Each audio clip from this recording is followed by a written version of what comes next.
everyone. Thank you for coming.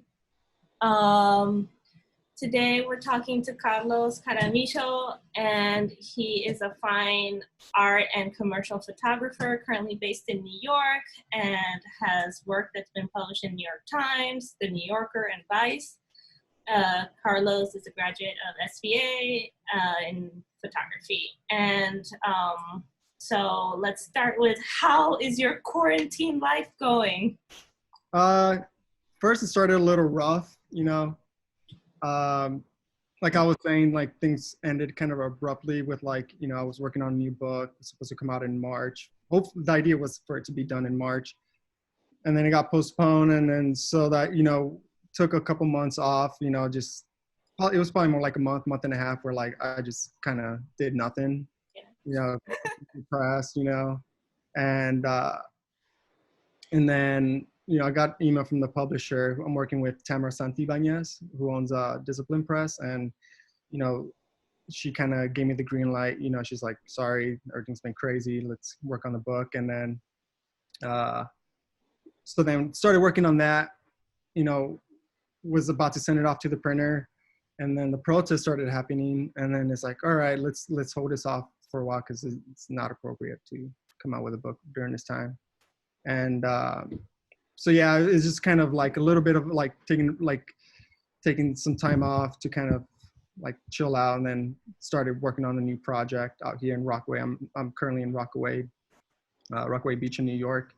And so I've just been kind of hanging out here, taking photos, going surfing, just kind of also teaching myself about who I am and stuff like that during this time. So Carlos, how did you decide to become a photographer, and how did you decide what projects you work on? So I kind of started shooting when I picked up a little point and shoot camera, like a digital point and shoot. And then I was just going out with my friends skateboarding and stuff. When I would get injured, I just, I started picking up a camera and to shoot pictures.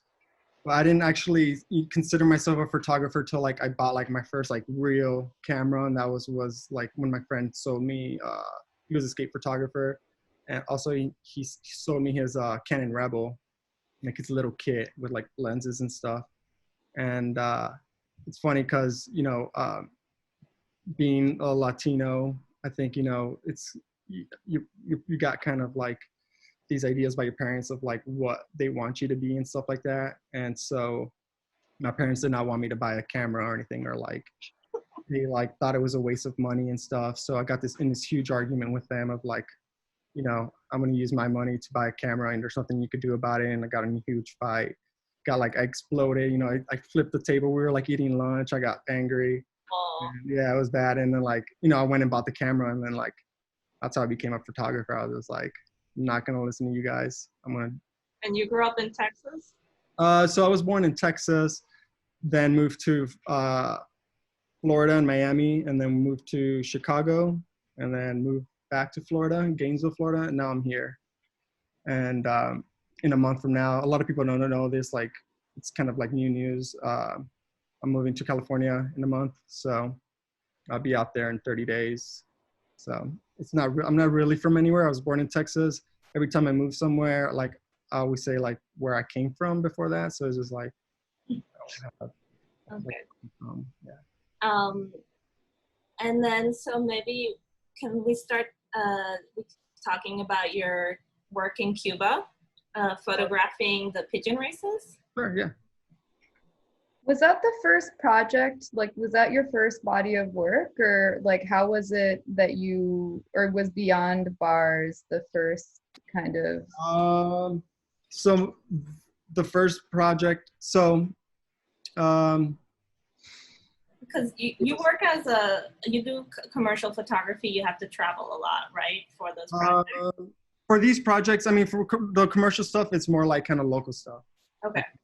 California and stuff like that. But for the Beyond Bars, I did Cuba first and then Beyond Bars, but I was doing projects before that. I just kind of picked the more newer recent ones that I'm currently working on, or that are just more new.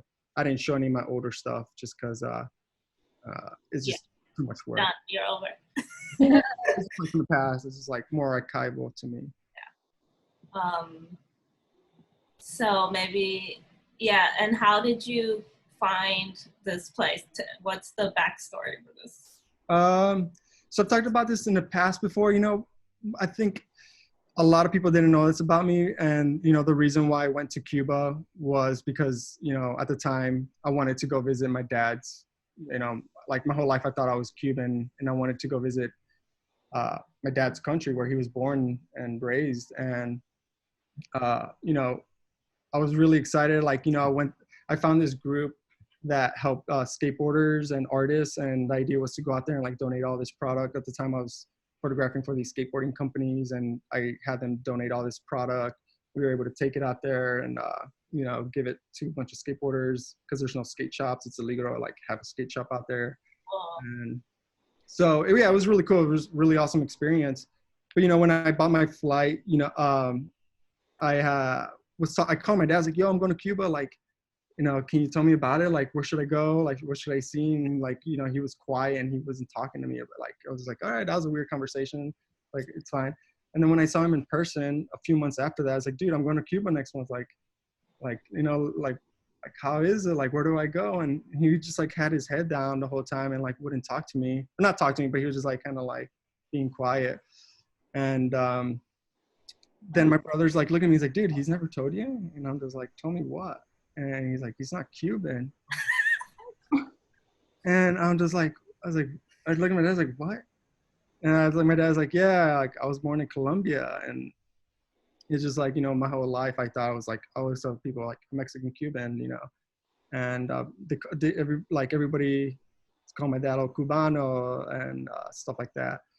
And so it was just kind of this like, oh crap, what am I supposed to do now? Like, I guess, I already have my flight booked and everything. It's like, I guess I'm going to Cuba, like whatever, I'll go enjoy my time out there. And so when I was out there, the idea was like, I wanted to photograph the skateboarding scene out there because it was so unique and different. But when I was there, I realized, since we went with a big group, we went like pretty much with a plane full of people. And there was a lot of media people and stuff like that, people doing documentary, a bunch of photographers, newspaper photographers. And as soon as there was a skateboarder around, we would go to a skate spot or something, it would just be, every little skater kid would just get swarmed by media. And I was just like, whoa, this is awful. Like, I do not want to be around this. And so that's when I left the group. I did my part. I brought all the product. We were able to give it to the kids. And I kind of left the group and started exploring Cuba on my own. And so I just was walking around Cuba, taking pictures. And then I was like, with no intention, I was like, all right, this is like a vacation now. But I didn't want to like do like a street photography Cuba series, because like, we see that all the time. And so I was just like exploring, climbing up roofs and stuff like that, like falling buildings. And we were me and my friend were on top of this building. We see this guy across the street on his building. This guy right here is Landi. We could go down 2 photos. I see him playing around with his pigeons, and I holler at him because I speak Spanish. So I was like, yo, can I come over? And he just starts waving his hand over, like, yeah, come over. And then after that, it was just pretty much, I spent the rest of my time there photographing him every day. Lost contact with him 2 years. And then this girl, she was there working on a documentary piece about him being a father and his son. It's a really beautiful piece. And she reconnected me with him because he's been trying to get in contact with me. And I was also trying to do the same. And then 2 years later, I go back another 3 times and spend like a week every time with him. And it's just been a really amazing experience going out there and just trying to photograph like a new perspective of Cuba that I haven't seen before, like, Cuba. And those pigeons, how do they color their wings? So there's a special dye meant for pigeons. So it's safe. It's like a safe feather dye. And they're kind of like sports cars. Yeah, so the dye, what it is to represent regions. So in the first photo, like if we go back up to the first one, there is pigeon, all those pigeons colored all in the sky. They are chasing one female pigeon. These are all male pigeons. And in front of them, you can see, but there's a female pigeon that's not dyed. And so what these pigeons are doing is they're chasing after the female pigeon, and they're trying to like pretty much mate with her, and like they're pecking her. It's kind of a brutal sport. Even though It's like really beautiful and colorful. It's kind of like, whoa, what's going on? There's like these 20 to 30 male pigeons chasing this one female pigeon to like mate with her, and they're like just attacking her. And the idea is that these pigeons, the ones that either makes her to fall in love with them or is on top of her the longest, is the winner. And the only way to keep track of your pigeon is by knowing which one is yours through the color. Oh. So these are like a lot of different people's like pigeon, and like this is an activity that people do often. Yeah. And it's for money, right? Like you're a professional. Yeah, exactly. There's like an organization and all that. So Oh. it's a pretty big sport in Cuba. Okay.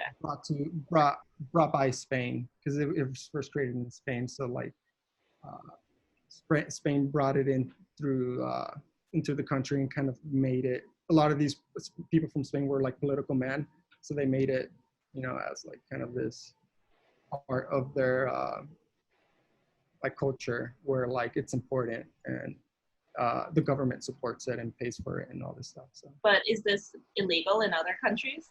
Not that what I'm. I mean, I think it's more like the betting part of it. I think people do it in here in Brooklyn and stuff like that, in New York. Yeah. I don't think they dye them the way they do here. Yeah. You need like open fields and stuff like that. There's not a lot of that out here. And then Carlos, what took you from Cuba to Peru to photograph prisons? Yeah, so after this, I photographed this, and a year later, I got invited to go out to Lima, Peru, to photograph inside this prison. And it was more like an invite thing, kind of didn't really think much of it. It was just like my friend was working on a collaboration with this designer who makes clothing inside this prison. And what is the designer's name? Well, Willie Chavarria is the designer that invited me to go out there. But I forgot the other designer's name, because he lives out there, and he's like a French designer. But it's pretty interesting because it's all about like kind of supporting inmates in this prison and stuff like that. So I got invited to come out there, and then when I went out there, he was like, "Yeah, just bring your camera, you'll be fine." It was like not as the way he said it was. Like it's not like, "Oh, you could just come in with this camera." So like when we went there, we like we got to hang out inside and meet a lot of these inmates, and we were eating lunch with them, hanging out for the whole day. And then we met the guy who ran the prison, and he was cool. He's like, "Yeah, come back next week, and bring your camera, you take pictures or whatever." And then like a few days later, so that my idea was like I wanted to photograph in these prisons, but what kind of intrigued me was like this landscape around it. So I kind of started photographing around the prison because I was intrigued by him, like these signs on a hill where it says "Rendídete a Cristo," where it says like "Give yourself to Christ," looking over into the prison, right here on the right side, and the prison's right there below. But you can see how like these homes are built around the prison, and so I was really intrigued by that, and I wanted to kind of show both perspectives of that, being inside and outside the prison. And so when I was there, a few days later, my mom calls me. She's like, "Did you see the news? This guy from this prison got fired because he helped one of the inmates escape." And I'm like, "No." And then I looked it up, and it's the guy that I met. So I was like, "What?" Like my only chance, like getting in, like it's gone now. So it was like a bummer. And so I had to put some strings. I knew some friends there, and they were somehow related with people in the government, like higher ups, and they gave me access to this other prison. So I ended up going into 2 different prisons in Lima, and I was able to photograph inside them. Then I went back another year later because I had those connects, and I was able to go back inside again and photograph in this other prison that I was also photographing around the town. So. And how are prisons different over there than they are here? So the thing that's interesting here is that, you like everybody's dressed normal. Everybody has, people just There's look. no uniform. Yeah, there's no uniform. So the idea was like, I was going in and out of these prisons, and like a lot of my photos looked the same. You couldn't tell who was in and out of the prison. And so I kind of was like into that, and like I wanted to kind of almost like confuse the viewer of like they're not knowing whether they're inside or outside the prison. But so if you go back a couple, I mean, there's that one right there, number 8. This was one of the inmates who was showing me around. Oh, that one. But he had spent time, I think maybe 10 or 13 years in one of the prisons I photographed in. And so he was already out. He was a security guard. And he was kind of like my guard when I was there. Like when I would go in and like meet his nephew and like photograph them and like hang out with them. He would tell me stories about being in there, and I made this portrait of his ear because he told me the story how he got in his fight, and then like he got caught up with a, what do you call it, like a shank, like a prison shank. And so it's interesting because like, yeah, this, like, he's, even though he's not in the prison, like people don't really know, I guess, but like it's more like he did spend time, and this is like kind of like a wound he got from in there. And so that's why I was making these still lifes also of like this, like where like these are still lives that kind of represent the prison and the landscape around it, like the Did prison. you collect all these things while you were there? Yeah, a lot of these I collected from there, or I bought like the shank in the bottom right, like I got it from online. It's like a confiscated shank, and it's just to like represent these ideas of prison and like what Yeah. we go through. But a lot of these things are I got from the prison too. Like, sorry, can we go back another one? Like that magazine, like one of the inmates was just like hanging out like in the hallway, like in the main like hallway of the prison, like looking at this porn magazine, and I bought it off of him just so because I wanted to make a photo of it. And then what's interesting, like a lot of these men too were walking around with Bibles in their hands and stuff like that. And so I mean, every single image I could go through each one. Each one has like its own meaning in it. But Carlos, also, when you came back, you taught photography, right? In the prison? Here? In here, Or no, like a workshop or no? no, I did some shows and stuff like that. Okay. Yeah, I didn't do any workshops. Okay. How was it photographing the prisoners? Were they questioning sort of why you were there, or they were not interested in sort of talking to you, or? Yeah. Sorry, can we go back to the last photo? So what the most interesting thing about like being out there and photographing was it was really hard photographing outside the prison. Being inside the prison, everybody was super welcoming. Everybody was happy to see me. Like they were just stoked that I was there. I was something new for them. And the main complaint that I got from them is that they're bored. But the way like being there felt like a big major campus where they're free to do whatever they want. There's classes. There's all this stuff that they could do. There's like they could play soccer. A lot of them are just hanging outside doing whatever they want. And so it's not necessarily a free for all, but like because there is like kind of some structure. But their main complaint was that they're bored. Being there every single day gets boring. But photographing outside the prison was really tough because a lot of these people are immigrants from Venezuela or people up from the Andes that are coming in closer to the city to look for work. So they've been building these homes around the prison, legal homes around the prison, setting up these shacks to live there, just to live a better life. And so I guess what's been happening there is the government has been sending photographers to kind of document or like kind of photograph these illegal homes. So when they see me, they think I'm working for the government or like they think I'm a threat to them. So it was extremely hard being there. I had a guy like take me around, but the whole time I had to hide the camera in between me and my jacket. I was wearing like a military jacket the whole time, and I was always like on edge. We saw like these guys who were drunk, and one guy had a gun in like his pants. He was just like walking around, and it was like pretty frightening being around there. And I really wanted to go inside someone's home and like make a portrait of them inside their home, but like every single person I asked was just like no, like they were down with that. And so it was really hard, definitely, like photographing around outside the prison, which is kind of interesting. You would think that it's scarier inside, but it was the opposite.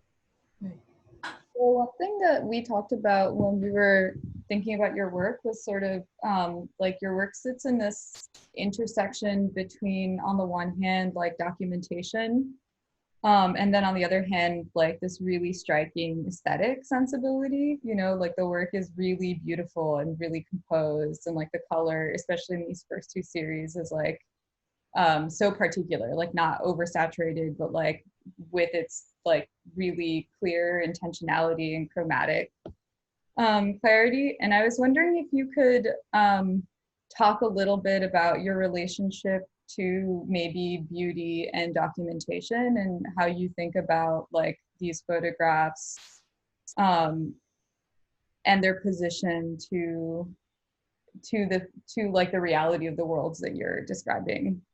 Right.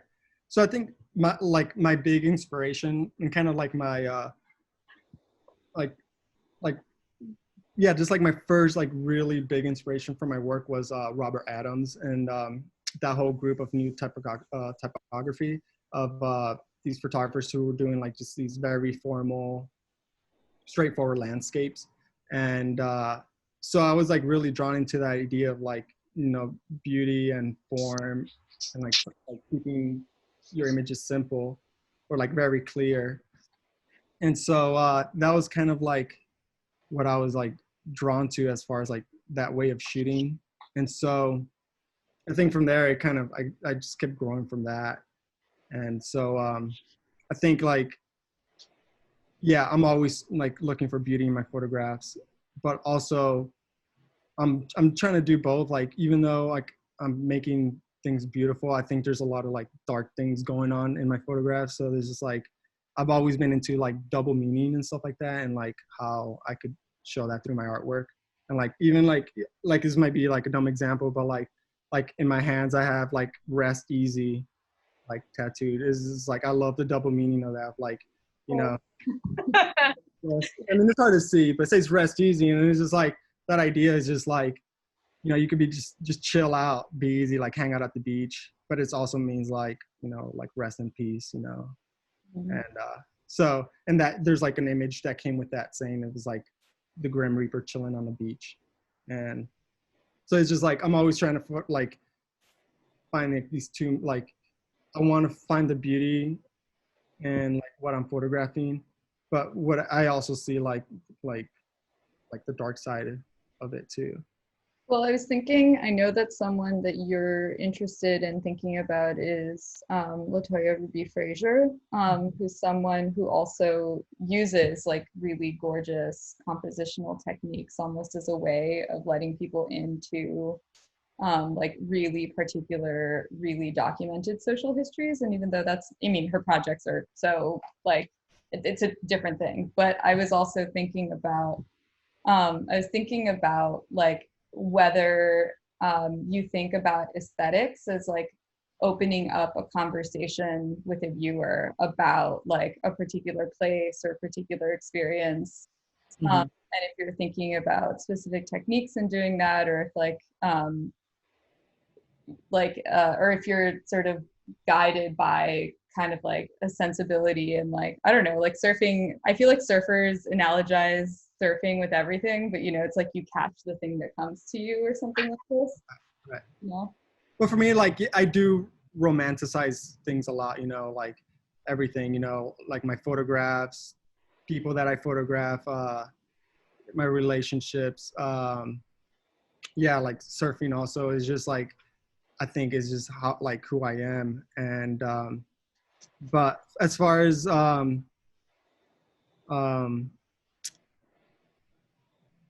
sorry, can you repeat that question? I kind of got lost in that thought. It was sort of thinking about like whether aesthetics like instead of, and I like don't know, I know that like photographers are so like is such a thing, like photographers concerned with the history of photography is like its own like monolithic thing. But like I feel like Robert Adams, or what I understand about like that kind of group of sort of like, you know, mid-century like the 20th century photographers like have these really like specific ideas about the photograph as a beautiful object, Right. versus like, you know, or maybe not having to pit that against like a different more contemporary approach, Mhm. which might question those ideas around like what comes at the cost of producing a beautiful object, and like maybe allowing for beauty to be like setting the terms for a communicative language with the viewer in a way that's not passive, but also like not grandiose in the way of those like mid-century dudes. Does that make any sense? Right. Yeah. Sorry, but what's the question? Oh, I was just wondering whether how like you think of beauty as beginning a conversation, or like whether you think of like aesthetics as having a Right. independent from this. Totally. I'm always thinking about like my viewer and beauty and stuff like that. So like one thing I got taught in school that kind of blew my mind was like, you know, you have the viewer, you have the artwork in the middle, and then you have the artist in the end. Like, and what happens when you get rid of the artist and all you have left is the viewer and the artwork. And so I find beauty to be extremely important in just photography in general, just because that's what's going to draw you into the work and like what this artist is trying to say. And so I'm always, trying to seek beauty in like what we make, and whether it's like a body of work or just a single image. And I think to me, that's what I get drawn to the most as far as like a beautiful photograph, you know, like the most famous photographs, whether they're political or just, you know, like a fun photograph, like the ones that are the most important are typically tend to be like extremely beautiful, like beautiful form and all that, like have good aesthetic and stuff like that. Carlos, can I ask you about your choice to move away from color photography into black and white, and how you're documenting your like contemporary reality in black and white, and why you chose to do that? Right. So if we want to go through that work. So recently I started a new series in Rockaway during this COVID quarantine time. And so I started just walking around with like kind of almost like I just wanted to take pictures again. So I'm not sure if people on here know, but last year I got diagnosed with cancer last year in 2019, January. And I had beat it.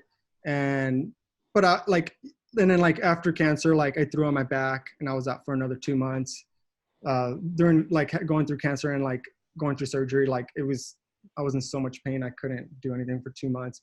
And then, you know, 2 weeks later, I ended up throwing my back out because I was like excited to get off the couch and just go skateboard and do, you know, just get my body moving again. But I think my muscles was just so tight, I ended up throwing out my back. So I was just out for a long time last year. I was pretty depressed. I kind of took a hiatus from photography and didn't really care. I just had a hard time caring, I guess, and I just needed a break. And so, you know, with COVID happening again, I'm just like, geez, like every year there's something crazy going on. And, you know, but this time I was like, man, I need to like, you know, kind of snap out and start like making photos again. And so my idea for this was just kind of, you know, I wanted to work on a series on Rockaway and just kind of see what happens and see how I feel. A lot of these, you know, I was just walking around, you know, these like kind of like having these more meditative walks and like making pictures, and it was like kind of revitalizing me. And I just thought it was like awesome. I was having fun making photos again, making work. And the idea to make black and white photographs was, there's a lot of like kind of little ideas I kind of came up with this, but like it was more like being in Rockaway, you know, I think it's a little obvious to me. It felt obvious to like make color photographs in Rockaway just because that's what you think when you think of beach photos and kind of these tropical places also, like where it's like the ocean and fish and like, you know, just like that idea. And so I kind of was trying to, get away from color for the series. And like, also I'm really into abstraction, and I felt like black and white kind of abstracts the truth a lot more. And it also kind of um, kind of ends up kind of almost feeling a bit more like dreamy, like, you know, like, and so I guess I wanted it to be like a lot less kind of, I guess, clear. Well, it's hard to place with the time when these are shot, Right. you know? Right. And that's interesting because I've never thought of as black and white as like a historical way. It was more like, it was, yeah, it was intentional to be black and white, but I didn't think of it as like a historical way of like taking photographs. I think I just wanted to restart also. I didn't want to think too much about color, and I wanted to keep it more simple and straightforward. And I've been wanting to work on a black and white series for a while now. Like I love shooting black and white. You know, that's kind of how I started when I took my first photo class, was with like a dark room black and white photography. And you know, just trying to push, you know, digital photography too. Like I'm really interested in like, you know, digital photography and what it could do. You know, a lot of people are like, artists are against it, and that they think that, you know, every artist should be shooting in film and stuff like that, which I like. I still love shooting in film, but I'm also interested in seeing how far digital photography could get pushed in like kind of the fine art realm. I'm wondering how it's been sort of like dealing, because you have to approach people when you photograph them. You sort of, I imagine you have a conversation. How has it been now that we're supposed to be at a distance from people, like trying to photograph? So usually it's been pretty mellow. I mean, I've been trying to avoid people in masks and stuff like that, but usually people are invited. I mean, everybody's pretty much in a good mood out here and stuff like that when they come out here. So it's been pretty easy. Like the first people in the beginning, or not in the beginning, sorry, the people like, you know, kissing on the beach, like they asked me to take their picture and they started making out for me. And then these people, you know, these adults were like drunk playing on his boat. And you know, she flipped over and they're like helping her out. And these kids are just around her like, what is going on? They're so confused. And so yeah, I mean, it's different always. Either I ask them if I could take their pictures, or yeah, it's just kind of. What is it like to work when you shoot with someone? Does it feel like a collaboration, or what is your point of view as a photographer? As far as like people in my series, or like a job? Yeah, like, you know, like how much do they bring to the photograph, and how much are you controlling of the photograph? What depends. Like the guy from Cuba, you know, he's kind of like he was like kind of the father figure for me when I was out there. He would take care of me. He would always feed me, make me coffee, like, and like we were like, it was like he would always call me his brother and stuff like that. So we had like a pretty intimate relationship, and we still do. We still talk almost every day. And so as far as that, like, it just depends, you know. But like if I'm just walking around and there's a person, it's like sometimes I talk to them, I get their contact info. I was like, yeah, I'll send you this photo. And so it's different every time.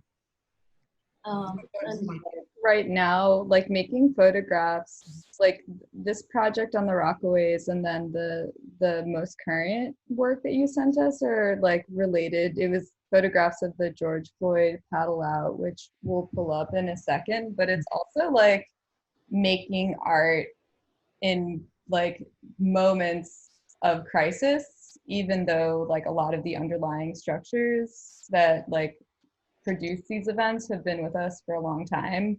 Right.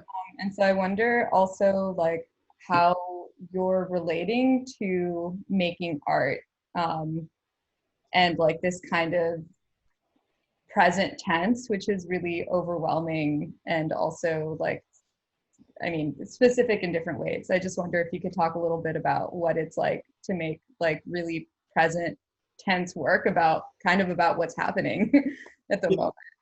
Yeah, so it's interesting because, you know, I'm only going to speak through like my experience of photographing, you know, this George Floyd memorial paddle out. And I've learned a lot about myself and my identity, just like the past, you know, couple weeks after shooting this, that probably wouldn't have happened if I didn't shoot this.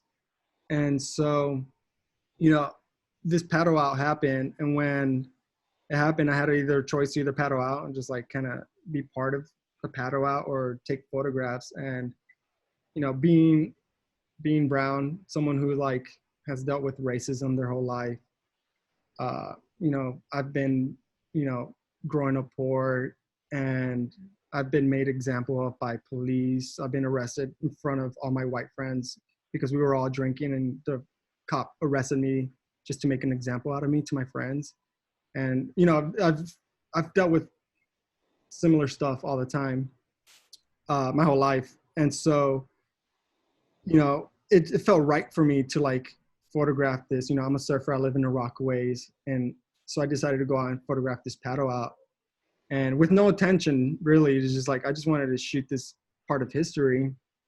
And so I shot these photos, and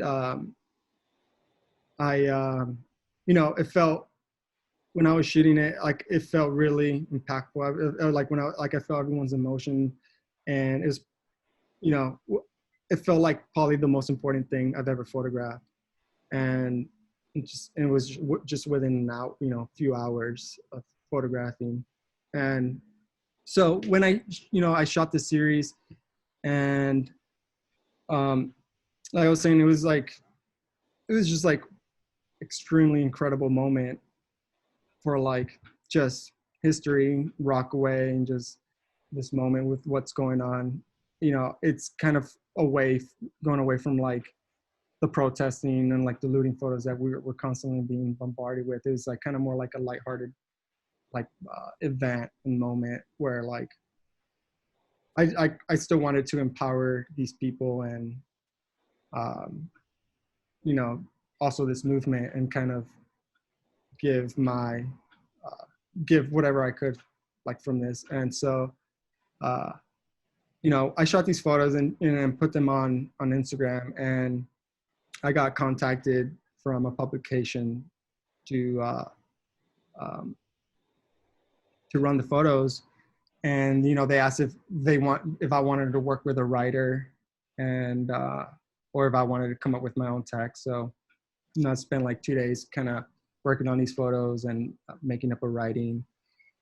And, you know, what happened was like, they offered me money for the piece. And so I wanted to donate, you know, the money to an organization. And, you know, I guess the way I worded it on Instagram is just like, by the way, I'm putting myself out there. I don't know, like, I'm going to like kind of call myself out. And, you know, I said I was going to donate 50% of proceeds to this organization. And one of my friends ended up calling me out, like, oh, 50%. And it kind of like messed with my head a little bit. It's like, damn, like, should I be donating everything? Like, I'm like, I just started like going in this whirlpool. I'm just like, what's going on? Like, why am I being called out and stuff like that? And then after that, I saw this other Black photographer who came out with this article saying that white photographers and non-Black photographers shouldn't be photographing this movement, as far as like, you know, getting paid and for publications and stuff like that. And then that just completely like threw me in a whole nother world. I was just like, whoa, like, am I a non-Black person? Like, I've always considered myself like a person of color, like someone who's dealt with racism, like, you know, this whole movement I've related to. And then all of a sudden I'm just like, holy crap, I'm not Black. Like, this isn't my movement. This is like, so I just started feeling extremely insecure, and like started questioning myself. Like, it's just, I just, you know, for a while I was like kind of bummed. I was like, damn, did I do the wrong thing? Like, the whole time I thought I was doing the right thing. Of like, you know, I wrote up this piece and I shot these photos, which I think were extremely important time for Rockaway. And it's just like, now I'm like questioning whether I did the right thing or not. And so I started digging deeper. I'm just like, who the hell am I? Like, I never considered myself as a non-Black person. And so it was just like, you know, I started having conversations with my wife, like my friends and stuff, and like trying to understand myself more, and starting to realize now that I am more of an ally than, you know, than consider myself part of this Black Lives Matters movement, because I am not Black, you know. and that's facts regardless of how much racism I've dealt with.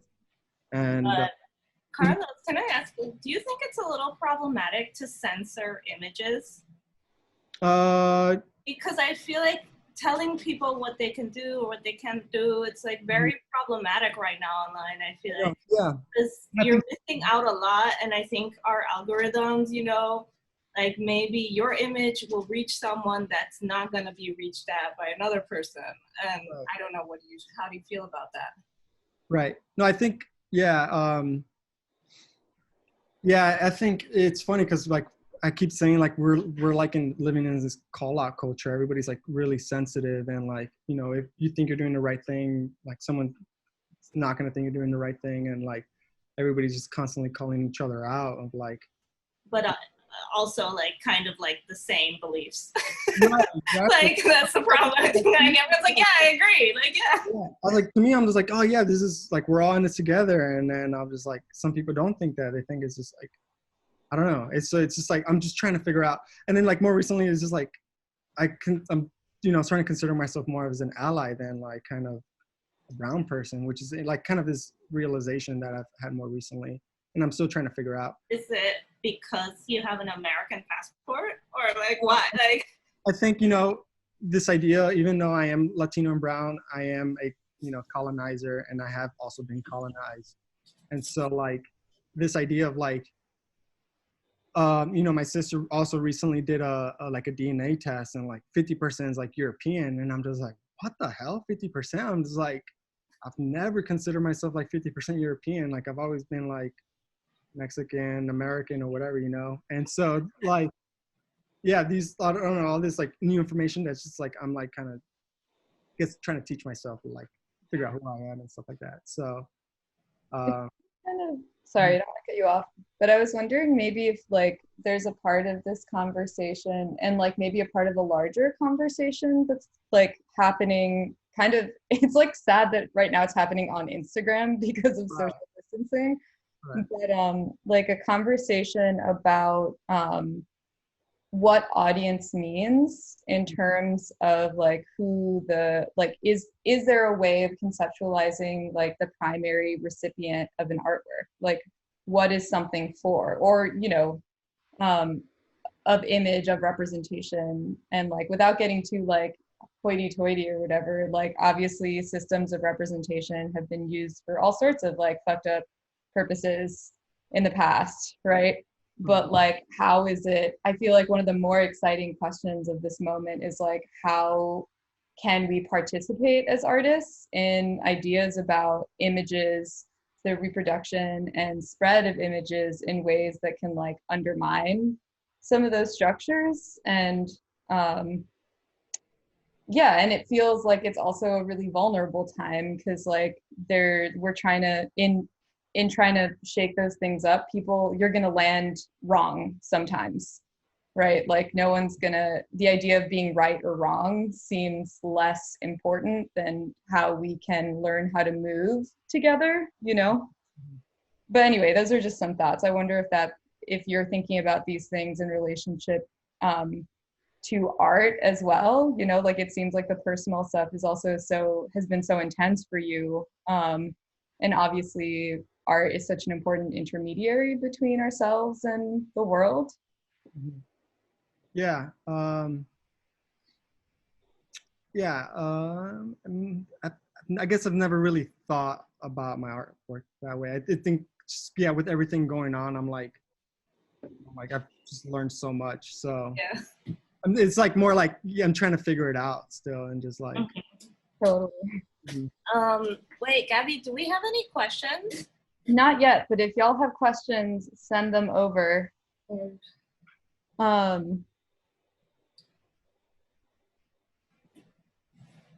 How did the people that you photographed at the paddle out feel about the images that you took of them?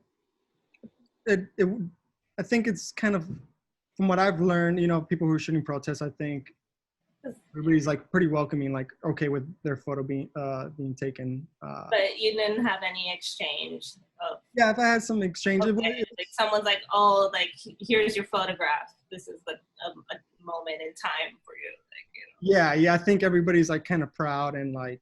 Yeah. You Because know. I was thinking about the Latoya Ruby Fraser interview that you sent and how she was talking about documenting the coal miners Right.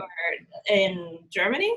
Right. And Yep. how those men like now died. And that the museum where she exhibited their photos was, you know, the last time that, you know, their photographs were in this museum, and their families are really proud of them being included in the museum because the museum had not included them, you know, for so long as like they were not important, and now they're important. So I wonder if you think about that when you shoot this kind of difficult time, think about the long term. Like I feel like now it's all about what's happening now, but then, you know, how will this be looked at in 10 years, you know? Right. So that's one thing I had a conversation with someone about recently was like why Black photographers think that only Black people should be, you know, shooting this movement is because of history of like, you know, who's going to be writing the history. You know, we're currently living in history of like, this is going to be a big historical moment for us once it's all said and done. Like, who's the one that's going to be like writing about it? Like, whose photos are going to be being published in our books?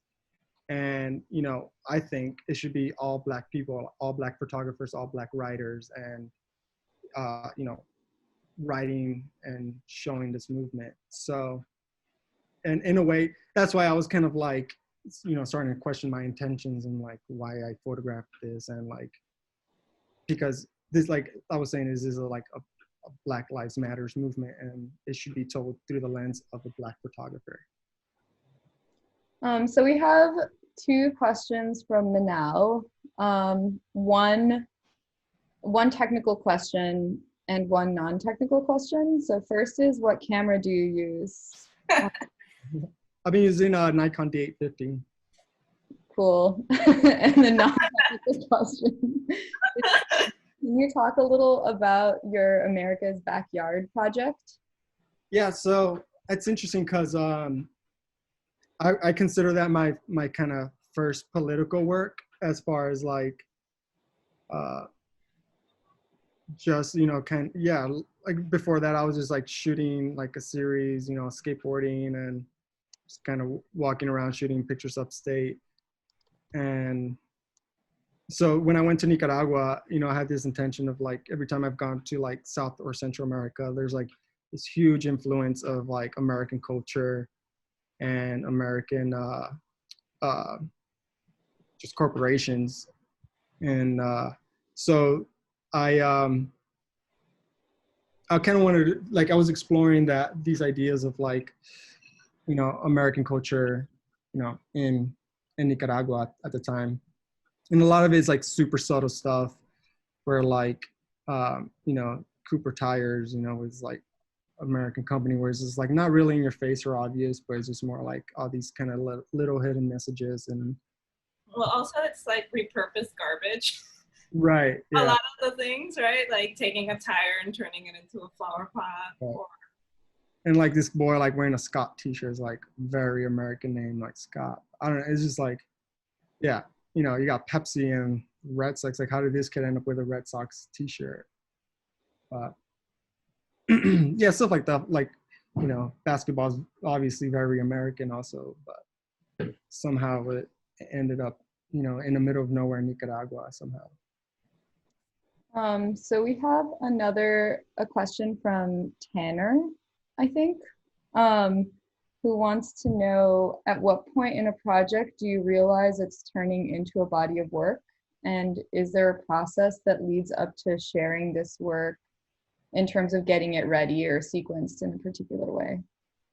Yeah, so I guess it depends on, like, for example, like my Lima project. I have, you know, I went there 2 years in a row, and then I had just a group of images that I was showing in art shows, and I didn't want to publish it until like I made a book. And so the way I sequenced that book was like my personal experience going through the prison, and like I was constantly going in and out of the prison, photographing inside and outside. So the way you go through the sequence of the book is like you're going in and out the prison in a really subtle way, but it's also like these obvious things of like how you slowly start creeping into the prison and back out. And so that's one way. like for the Cuba series, I have like hundreds of photos that I'm just sitting on. The idea is also to come up with a book with that eventually. And so there's no actual sequence for that yet, or like that. I just have like a bunch of like beautiful images that like I really like. And at the moment, it's just like I just threw kind of like my top photos on my website, trying to tell a narrative through that also, but like not really like, you know, I still haven't come up with a final title for that. So it's still kind of like a work in progress. The rock series, the one I'm doing in Rockaway, that I haven't really shown anybody yet. So it's just like very new. Like tomorrow, I'm like in this photo group crit group where like we all look at each other's work and stuff, and like we give each other credit on the work. So tomorrow I'm gonna like have like my first crit on kind of that series and kind of try to understand what I'm trying to convey through those photographs. So I guess it depends. And then the stuff like the paddle out, that was just kind of, I picked the most impactful images that kind of told the story, where it's just like you kind of have to show the overview photo and then these little details and like people holding signs. And yeah, so it all depends. It's all different. Carlos, are you gonna stop photographing them, the Black Lives Matter movement? I'm not sure. You're just gonna sit, like, you're just not gonna show them anymore? So the thing is, no. I'd still show them. Like if anybody's interested in, like, you know, they got published twice online by 2 publications. And yeah, no, it's just, I'm not done shooting. You're just not gonna make profit from it. Exactly. Yeah. Yeah. And the idea is like, if somebody asks me to shoot it, you know, I'll recommend a Black photographer to go photograph it, just because it's, like I was saying, it's not really my movement to be, you know, getting paid or getting hired to go photograph it. So Maluf also has a question, which dovetails nicely with Flo's, which is in regards to BLM and Black photographers shooting the movement. Do you think that the project in Cuba and the prison project would have been more difficult to execute if you weren't Latinx? And are you thinking about those projects differently retrospectively, or not, or how is it? Yeah, that's a good question. So yeah, it would definitely be hard. I think it probably wouldn't be possible if I was white and didn't know how to speak Spanish to make those projects happen, just because a lot of it is having to, you know, being Latino, being able to relate to these people, and speaking Spanish is kind of extremely helpful being in these countries to work on that series. It hasn't really affected the way I think about that work. If anything, I think it's starting to affect the way I'm currently thinking about my like series in Rockaway, where like I guess I'm thinking more politically about my work in a sense, where how can I approach that, you know, way of thinking and shooting at the same time, where you can make something impactful and important also. But you know, out here in Rockaway, there's like a huge segregation with like Black people, and you know, there's like Trumps and Blue Lives Matters community out here too, where I'm trying to also, you know, I'm trying to figure out how to show both those things out here too, where you know, even though Rockaway is beautiful, it also does have a dark side to it, you know. And I'm always, like I said before, trying to show both sides of the spectrum. So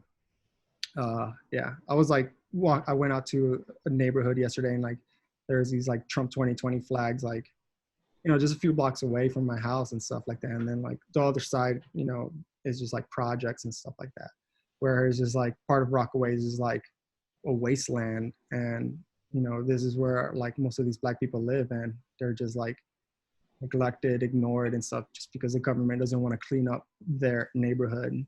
And so a lot of this is like kind of like frustration and just anger. We're just like, this is the beach, like clean this up. Like, why is there a dump right in front of this beach? And you think it's gotten worse over coronavirus? No, it's actually, as far as what?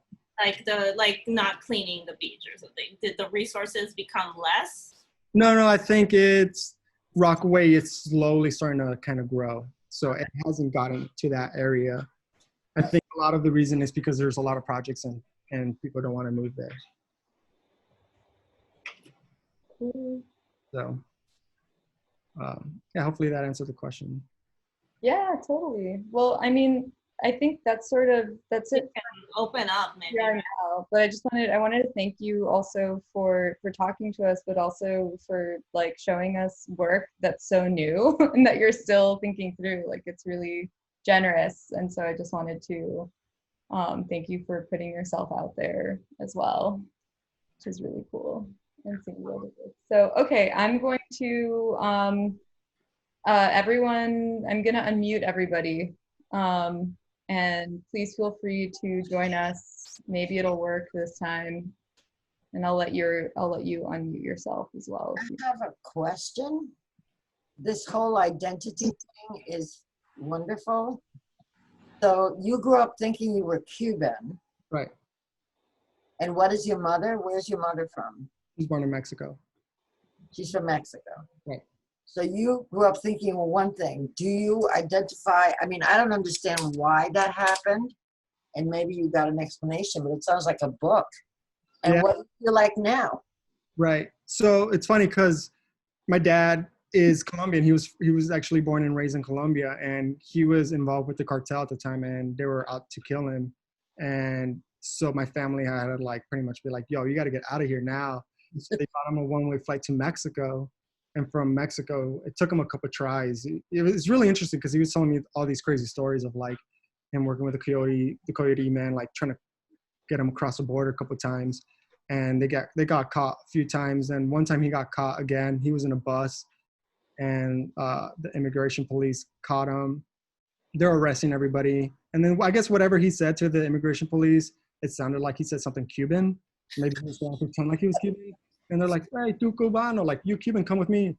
And so he is like, oh, shit, they think I'm Cuban. So they arrested him, brought him over the border into the U.S. and spent, a few months in prison trying to figure out who he is. And he just played the whole time that he was Cuban. And that's kind of okay. Yeah.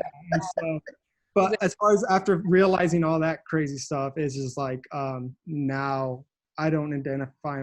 I mean, I'm Mexican, Colombian, and American, but like I relate more to like Mexican culture. I say I'm just Mexican American. Carlos, do you want to go to Colombia now? Yeah, definitely. And you're gonna be like, hey, Dad. You get there and he's like, actually, I'm not from there at all. Actually, I lied again. I gotta go. Everybody. Bye. Okay, bye. Thank you. Have a great day. Thank you. I'm gonna mute you. The phone is ringing. Anyone else have any questions?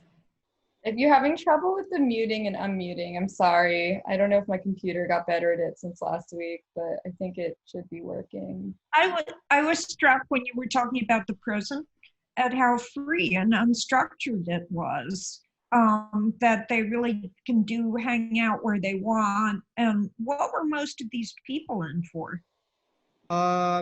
Pretty bad stuff. I asked, and a lot of it is drugs, murder, rape, all that kind of stuff. Yeah, probably gunpoint robbery, and kind of like just more like higher. But it's more like a village, right? Like a closed village. Yeah, it's interesting. I kept thinking it puts a lot of trust in their.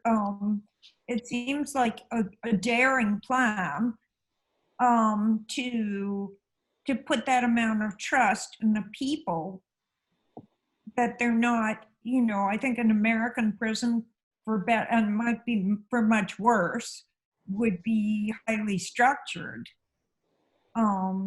So it's kind of a leap of faith that that this is more rehabilitative. Right. What's interesting is that a lot of these men get kind of sucked into this culture that their prison system, like, kind of, I guess, gives them. And so if they go in young, like 14 or 16, you know, for murder or something like that, and they spend, you know, 20 years in there, maybe more, when they get back out in society, it's so foreign to them and uncomfortable that they want to go back to the prison, because either they're making more money doing their trade, whatever they learned there, or they're just more comfortable and they got their family there, just like their brothers, people that they grew up with, you know. So yeah, it's kind of interesting. Versus here, prisons, I think the systems out here are kind of pretty bad that you don't want to. You don't want to go back. Yeah. At least also, there's an economy that's different, because in the prison over there, they're allowed to have businesses, and right, and they have barbershops and all these things. And it's here you would be working for someone else always, right? Yeah. So yeah, they have their own businesses for sure, and there is also still a lot of crime in there. Like this dude was telling me, one of the inmates was like, it's like, oh, you got a shank on you? He's like, yeah. He's like, oh, you always carry one with you. And I was like, oh, what is it? And he just like looks in his pants. He's like, oh, it's down here. And they're like, whoa. And he's like, yeah, we like, you know, some of us have guns and stuff like that. I guess like each building, each building has its own like boss, I guess, and they protect their own buildings and stuff like that. So it's really crazy. They all have cell phones like that. Yeah. It's pretty corrupt in a way, but I think they've been trying to clean it up, especially after the guy got fired for helping one of the inmates escape, the main head guy. So how are they dealing with coronavirus over there? Do you know? I haven't seen. Cuba's doing pretty good. As far as Lima, I think it's kind of the same as out here, just like everybody's being quarantined and stuff like that. Required to wear a mask, but not too sure.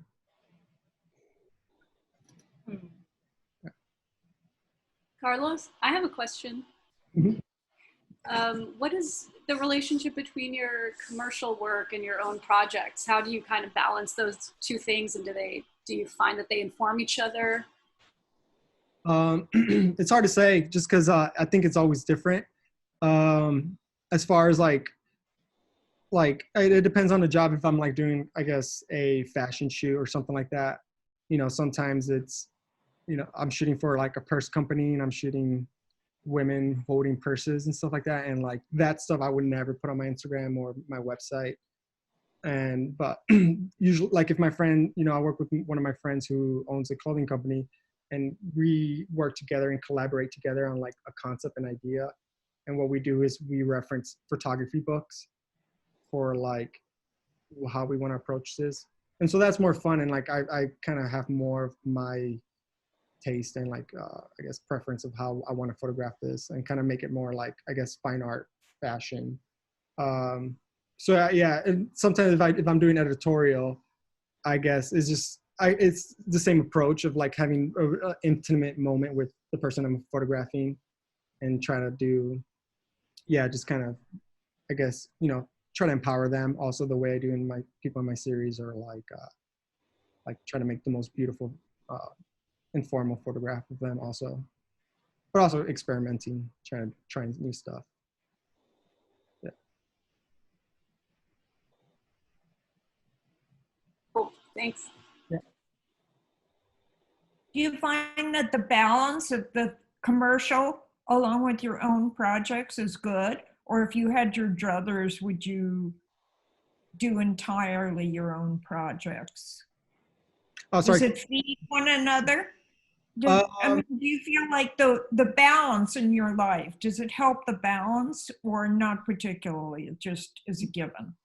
I think so. I mean, I do like doing commercial stuff. Sometimes it could be really fun, depending on how much creative freedom I have. But like, I think the best part of it is that it just pays money. You know, it's more like, and it's more like a practice, a challenge sometimes too, especially editorial work, where like sometimes you're not getting paid a lot and you kind of get put in a lot of pressure, versus just like me being free in the world and taking pictures of just like walking around with a camera, having fun, you know, it's really different. So I like the challenge of it.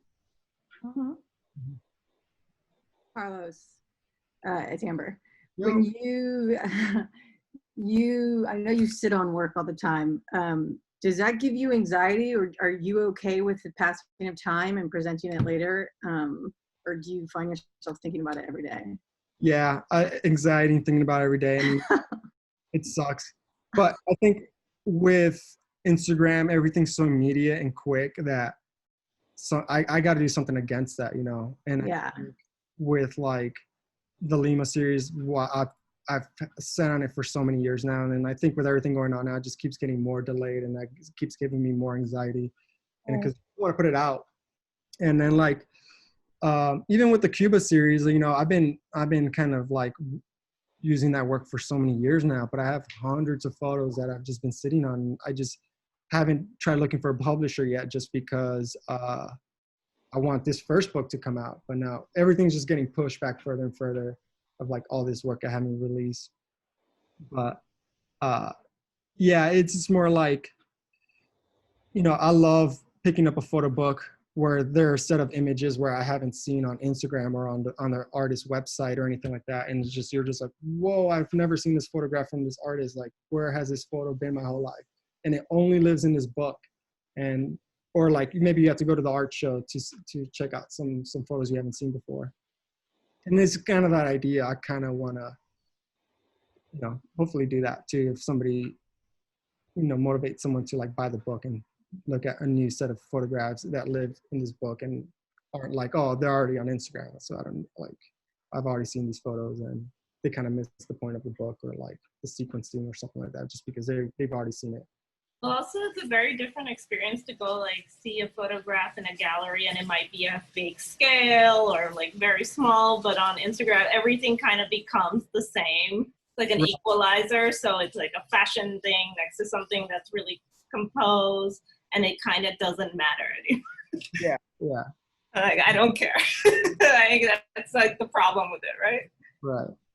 I feel like I don't know if you feel this way too, Flo, and all, but like with painting and sculpture, like I always know that the thing I'm putting on social media is like hopelessly not the thing that exists in the studio. Like if somebody, I feel like, and I don't know, like if somebody was just like, I'm not gonna go see your painting now because I saw it on Instagram, I'd be like, you clearly don't know what painting is, you know, or like what a sculpture, you know, like, and so, but like photography also has its own materiality, you know, like when Flo was talking about it, but I guess there's something super slippery because it's like technically, like, I guess there's nothing that different from a photograph that you might print, like other than the question of printing, like there's not that much different between a photograph that you might take of the world and like a photograph that the bread lady makes of like the bread that looks like Van Gogh, you know, like it's all, you know what I'm saying? Yeah. I'm incoherent now, but Funny because I for the new series, the Rockaway series, the way I've been sharing it on Instagram is I've been doing prints of it. okay. Prints of the photos, so it's just like, so it kind of gives you this other dimension of like, it's not just an Instagram photo to me, you know. Gabby, I think you're gonna like piss off any photographers in the room saying that Instagram is fine for photo and not fine for painting. It's not. But I feel like there might be some cognitive dissonance because like the medium of Instagram is photography, right? Not like painting. Like, so there's no room in my mind to be like, oh, like these things are somewhat connected, right? In a way that like, I mean, for me, I might get confused between like the medium for myself personally, like the medium of painting and like the medium of like holiday food sculpture, right? Where I'm just like, this frosting is like mediumistically similar to like. But isn't Instagram also like more prolific? I feel like, I mean, I feel like it's not really that, you know, it's like a tiny little image that most people look at on their phone. And I don't think that many people think of that as like photo, even though you are uploading photos, yeah, or JPEGs or whatever. Well, yeah, because there's of course the element of scale. There's what kind of paper. Final yeah, no, I totally don't think they're the same. I'm just wondering. I guess my question for Carlos was just like, I was surprised at the idea that someone wouldn't buy your book because they'd seen the picture on Instagram. And so like I wonder like why, you know?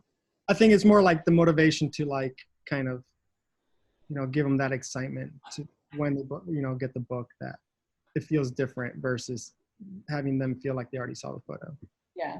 This is more of the feeling, and like I guess it's more like a personal feeling that I've gotten, and picking up a photo book where it's just like, well, these photos are incredible, and well, also there's some photo books that are really hard to find, right? Yeah, and that you have to like search eBay, and you're like, where is that like catalog from? I don't know.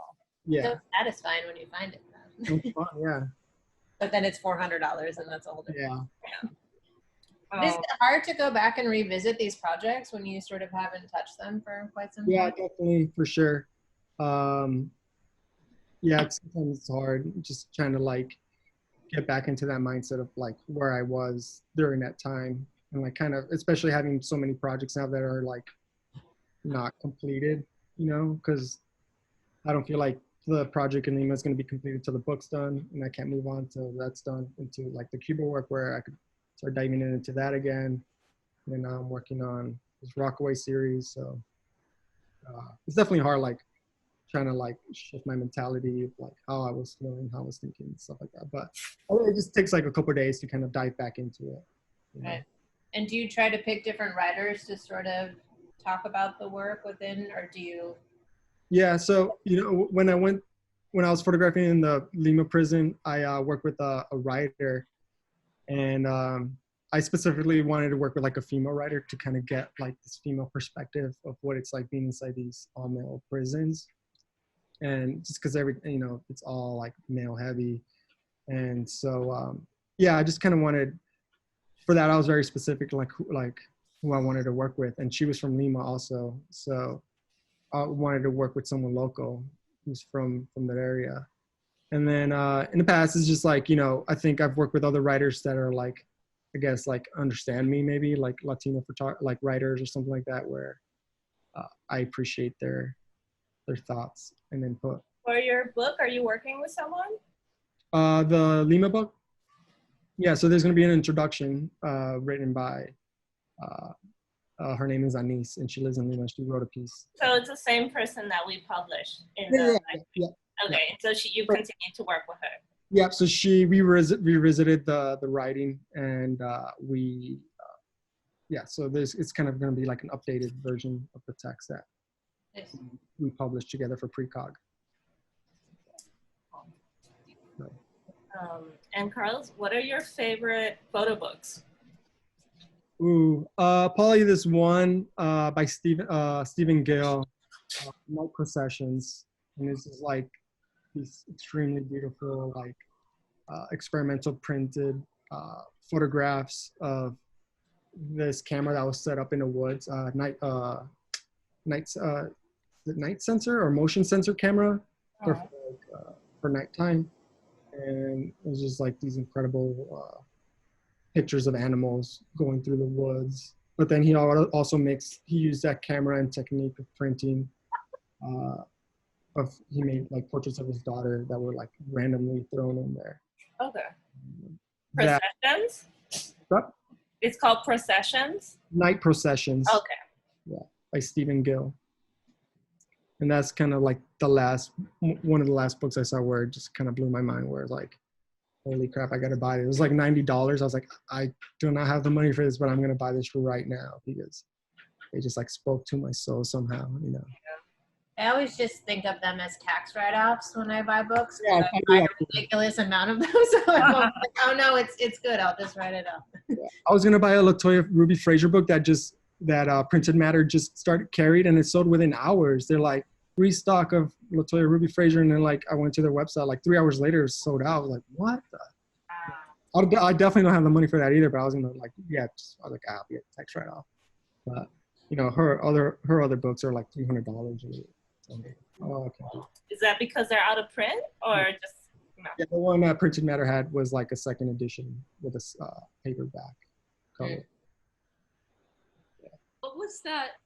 You guys were referencing an article before? Maybe I missed it, but Latoya Ruby Frazier. Yeah.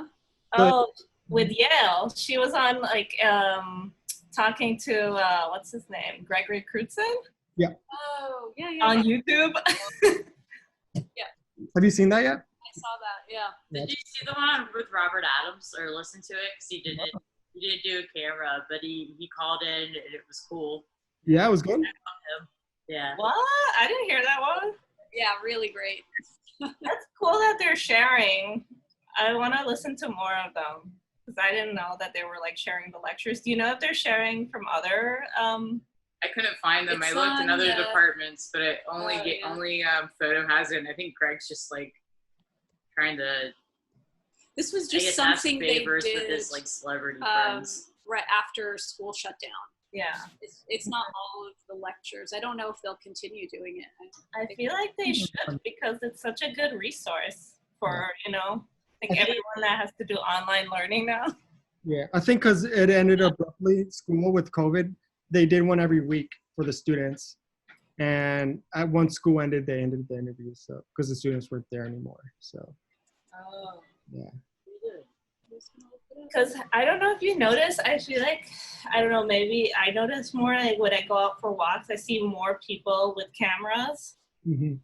And that it feels like they're just like, okay, I have all this time, I'm going to start taking photographs. Yeah. You know, I'm like, okay, that's cool. You know. But I also know people who are like, I'm not taking photos right now. Like they're just not motivated. So I guess like how you guys were saying, like artists are having a hard time to be motivated. Yeah, it's like all different kinds of like, you know. Yeah. For me, I already took like a year break. So I'm just like, I have all this like pent up creative energy where I'm just like ready to like make more work. And yeah, so. That's cool. Well, I hope you have a good trip out driving across the country. Are you gonna shoot? Like, yeah, for sure. Hopefully it'll be interesting to see because I feel like also like you're going from two very similar like cultures of America, and then what's in the middle is very different, right? Of course, yeah. You say. Do you know of the website Atlas Obscura? Sounds extremely familiar. You should look it up because I've done the cross country trip a couple times, like doing different routes, and you find like in the middle of nowhere some really weird places to go and visit.